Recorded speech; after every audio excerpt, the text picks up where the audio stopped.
જો તમારા આલુ પરોઠા સારા ન બનતા હોય તો આ રેસીપી તમારા લોકો માટે છે. એકદમ સિમ્પલ ઘરના મસાલાઓથી આજે આપણે ટેસ્ટી આલુ પરોઠા બનાવીશું. જેના માટે સૌથી પહેલાં તો આપણે લોટ બાંધી લેવાનો છે. તો ત્રાસની અંદર મેં 2 કપ જેટલો લોટ, ઘઉંનો રોટલીનો લોટ ઝીણો ચાળીને લીધો છે.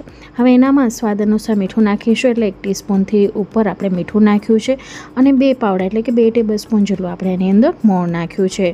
હવે મોણને લોટમાં સારી રીતે આવી રીતે ભેળવી લેશું. તો અહીં મોણને આપણે સારી રીતે ભેળવી લીધું છે. હવે ધીમે ધીમે કરીને આપણે અહીં પાણી નાખીશું. તો આલુ પરાઠા બનાવતી વખતે એનો લોટ તમે કેવો બાંધો છે ને ખૂબ અગત્યનો ભાગ ભજવે છે. જેના થકી તમે ગમે એટલા મોટી સાઇઝના આલુ પરોઠા બનાવી લો તો પણ એ ફાટતા નથી. તો અહીં આપણે થોડું થોડું પાણી નાખીને આવી રીતે લોટ બાંધી લીધો છે.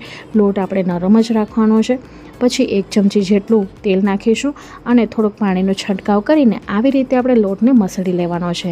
આમ કરવાથી લોટમાં એક લચક પડશે અને જ્યારે આપણે આ લચક પડેલા લોટમાંથી પરાઠા બનાવીશું તો એ બિલકુલ પણ નહીં ફાટે. તમે આગળ વિડીયોમાં જોશો કે આપણે કેટલી મોટી સાઇઝનો પરોઠો બનાવ્યો છે, પાતળા બનાવ્યા છે તો પણ એ નથી ફાટ્યા. તો આવી રીતે સરખી રીતે મસળી લેવાનું છે. હવે અહીં તમે જોઈ શકો છો આટલો સોફ્ટ લોટ આપણે રાખવાનો છે. છેલ્લે થોડોક તેલવાળો હાથ કરીને ફરી પાછો આપણે મસળી લેશું. તો આલુ પરાઠાના લોટને સારી રીતે ગૂંથવો ખૂબ જ જરૂરી છે. અહીં સારી રીતે આપણે મસળી લીધો છે. પહેલાં તમે જોયું લોટનું ટેક્સચર ખરબચડું હતું અને હવે એકદમ લીસું થઈ ગયું છે. હવે આને રેસ્ટ માટે મૂકી દઈશું. રેસ્ટ માટે મૂકવું ખૂબ જ જરૂરી છે. એટલે પરાઠા બનાવતી વખતે પહેલાં તો તમારે લોટ જ બાંધી લેવાનો. અહીં મેં મીડિયમ સાઇઝની ડુંગળી લીધી છે, જેની આપણે છાલ ઉતારી લીધી છે અને એકદમ આપણે બારીક ચોપ કરવાની છે, જેથી વણતી વખતે એ બારે આવે નહીં અને પરાઠા આપણા ફાટે નહીં. તો અહીં તમે જોઈ શકો છો કે હું કેટલું બારીક એને ઝીણું ચોપ કરી રહી છું. ચોપરમાં ચોપ કરવાથી એનામાંથી પાણી છૂટું પડી જાય છે, જેના થકી પરાઠા આપણા ફાટી જાય છે. તો આવી રીતે બને ત્યાં સુધી ચાકુથી ઝીણું ઝીણું સમારવું. અહીં તમે જોઈ શકો છો મેં કેટલું ઝીણું ચોપિંગ આનું કર્યું છે. તો આ રીતે આપણે 2 ડુંગળી સમારી લીધી છે. અહીં તીખાસ માટે 2 લીલા મરચાંનો ઉપયોગ કરી રહી છું. બાળકો માટે બનાવતા હો તો 1 નાખવાનું. આ બંને મરચાંના આપણે આવી રીતે 4 ભાગ કરીને એને પણ એકદમ ઝીણું સમારીશું. આલુ પરાઠા ખાતી વખતે જ્યારે મરચાંનો ક્રંચ મોંમાં આવે છે તે ખૂબ જ ટેસ્ટી અને સ્વાદિષ્ટ લાગે છે. તો અહીં મરચાંને પણ આપણે ઝીણું ઝીણું સમારી લીધું છે. તમે ઈચ્છો તો આ સમયે ઝીણી સમારેલી કોથમીર પણ ચોપ કરીને નાખી શકો છો, પણ હું એને સ્કીપ કરી રહી છું. હવે આ બંનેને મૂકી દઈશું સાઈડમાં. અહીં તમે જોઈ શકો છો 7 નાના અને મોટા સાઇઝના એમ મેં બટેટાને બાફીને લીધા છે. તો બટેટાને હું હંમેશા ઢોકળીમાં બાફીને લઉં છું, એટલે કે વરાળથી બાફીને લઉં છું, જેથી એનામાં વધારાનું પાણી ન રહે. હવે મેશરથી આપણે એને મેશ કરી લીધું છે. હવે આની અંદર ઝીણા સમારેલા મરચાં અને ડુંગળી નાખી દઈશું. તમે જોઈ શકો છો કેટલું ફાઇન ચોપિંગ આપણે કરેલું છે. હવે આની અંદર આપણે રૂટીનના બેઝિક મસાલા નાખી દઈશું. તો 1 ટીસ્પૂન જેટલો ખટાશ માટે આપણે આમચૂર પાવડર લીધો છે. હવે આની અંદર આપણે 1/2 ટીસ્પૂન જેટલો ચાટ મસાલો નાખીશું. ચાટ મસાલો અને આમચૂર પાવડર એ બહુ જ સરસ ફ્લેવર આપે છે આલુ પરોઠાને. સાથે આપણે 1/2 ટીસ્પૂન જેટલું સંચળ પાવડર નાખીશું. સાથે હવે આની અંદર આપણે સ્વાદ અનુસાર મીઠું નાખીશું. તો ચાટ મસાલો અને સંચળ પાવડર નાખ્યો છે એટલે મીઠું આપણે 1/2 ટીસ્પૂનથી થોડુંક ઉપર લીધું છે. 1/2 ટીસ્પૂન જેટલી હળદર પાવડર, 1 ટીસ્પૂન જેટલું કાશ્મીર લાલ મરચું પાવડર અને 2 ટીસ્પૂન જેટલું આપણે ધાણા જીરું પાવડર નાખ્યું છે. સાથે હવે આની અંદર આપણે 1/2 ટીસ્પૂન જેટલો શેકેલા જીરાનો પાવડર નાખીશું.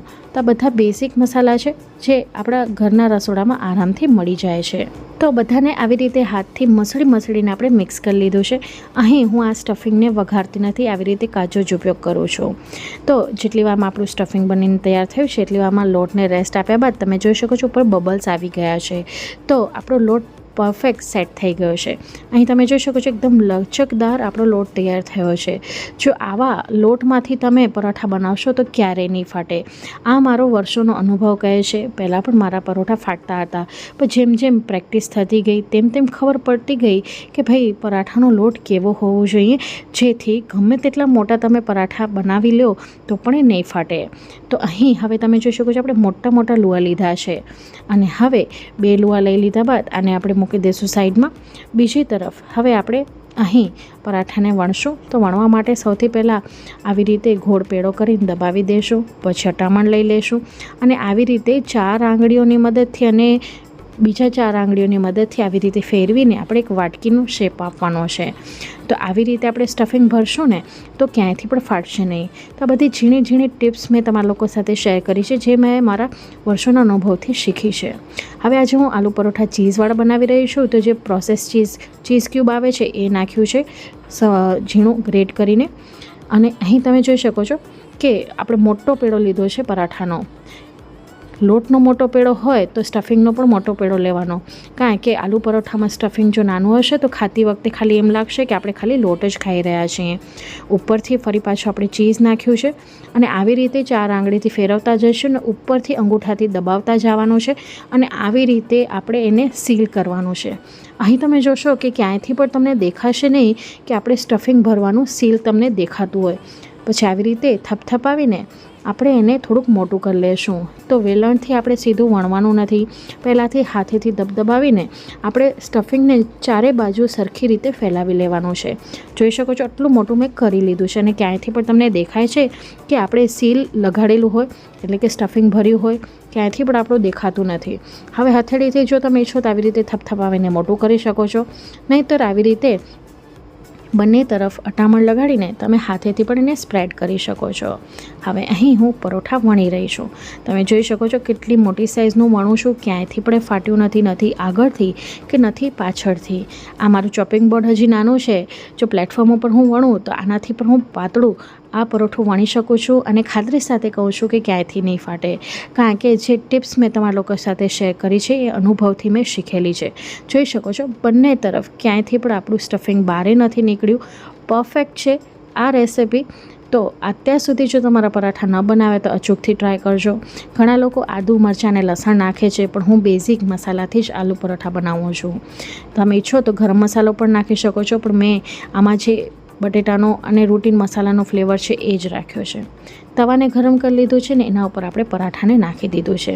હવે પરાઠાને નીચેથી આપણે શેકાવા દેવાનું છે, લગભગ 50થી 60% જેટલું. તો આવી રીતે થોડુંક આપણે ચેક કરતા રહેશું. તમે ઈચ્છો તો અહીં લોખંડનો તવો પણ વાપરી શકો છો. મેં નોનસ્ટિક વાપર્યો છે. તો નીચે જેવું આપણે સ્પોટ દેખાશે એટલે આપણે આને ફ્લિપ કરી લેશું. અહીં તમે જોઈ શકો છો તવાથી થોડીક જ નાની સાઇઝનો મારો પરાઠો તૈયાર થયો છે.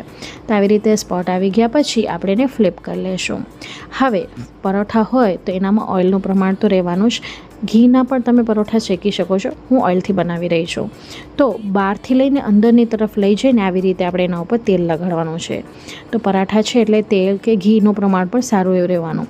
તમે જોઈ શકો છો ધીરે ધીરે પરાઠું આપણું ફૂલવા લાગ્યું છે.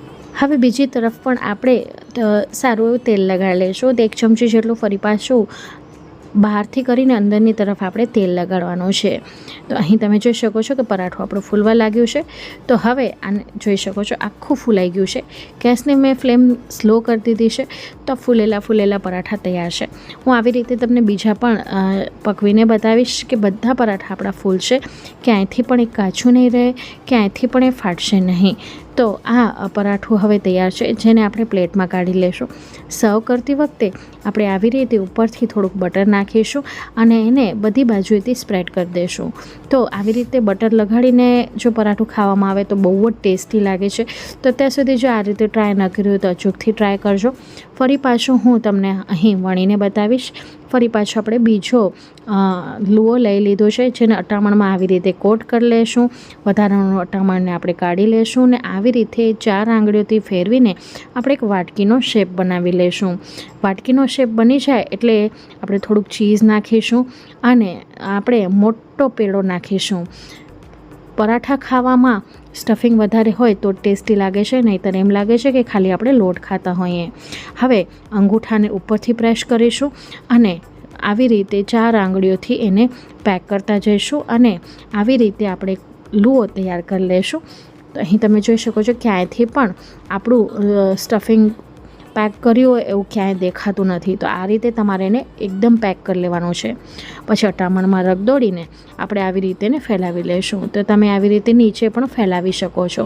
તો આવી રીતે પહેલાં સ્ટફિંગને ફેલાવી લેશું, જેથી ક્યાંયથી પણ એ ફાટે નહીં અને સમાન રીતે ફેલાઈ જાય. આવી રીતે હથેળીથી પણ તમે થપથપાવીને એને મોટું કરી શકો છો. થોડુંક મોટું કરી લેવાનું છે. પછી અટામણ લગાડીને આપણે આને વણી લેશું. તો તમે ઈચ્છો એટલું આ પરાઠાને મોટું વણી શકો છો. તો આવી રીતે પલટાવીને આપણે અહીં પરોઠાને વણી લેશું. તો પહેલાં કરતાં પણ આ પરોઠું મેં થોડુંક મોટી સાઇઝનું વણ્યું છે. જોઈ શકો છો ક્યાંયથી પણ ફાટતું નથી અને કેટલું પાતળું આપણું આ પરાઠું વણાઈ રહ્યું છે. તમને ખાતી વખતે બિલકુલ એમ નહીં લાગે કે તમે ફક્ત લોટ ખાઈ રહ્યા છો, કારણ કે જેટલો લુવો આપણે લોટનો લીધો છે એટલો જ પેડો આપણે સ્ટફિંગનો લીધો છે. તવો આપણો ગરમ છે તો આપણે આને આવી રીતે શેકી લેશું. જોઈ શકો છો પહેલાં કરતાં પણ આ પરોઠું મોટું વણાણું છે અને અંદર તમને સ્ટફિંગ પણ દેખાઈ રહ્યું છે. એટલે ઉપરનું લેયર આપણે કેટલું પાતળું રાખ્યું છે એ તમને જોતાં જ ખ્યાલ પડી જતો હશે. તો હવે આને પણ આપણે ઉલટપુલટ કરીને શેકી લીધું છે. અમારા ઘરમાં આ પરાઠાને ખાટું મિક્સ અથાણા સાથે અને દહીં સાથે સર્વ કરવામાં આવે છે. તમે ઈચ્છો તો આની સાથે મરચાં પણ લઈ શકો છો. ઉપરથી આવી રીતે થોડોક બટરનો ટુકડો નાખીને આપણે ફેલાવી દઈશું અને બટર સાથે પરોઠા ખાવાની ખૂબ જ મજા પડે છે. તો ફ્રેન્ડ્સ, આજની આ રેસીપી તમને કેવી લાગી પ્લીઝ મને જણાવજો. જો મારી રેસીપી કોઈ પણ કારણોસર ગમી હોય તો પ્લીઝ વિડીયોને લાઇક, શેર, ચેનલ સબસ્ક્રાઈબ કરવાનું ન ભૂલતા. બાજુમાં આપેલી બેલ બટનને દબાવીને ઓલનું નોટિફિકેશન દબાવજો, જેથી મારા આવનારા વિડીયોઝની નોટિફિકેશન તમને મળતી રહે. હું ફરી મળીશ હજી એક આવી જ નવી રેસિપી સાથે. ત્યાં સુધી આવજો. Bye, take care. Thanks for watching.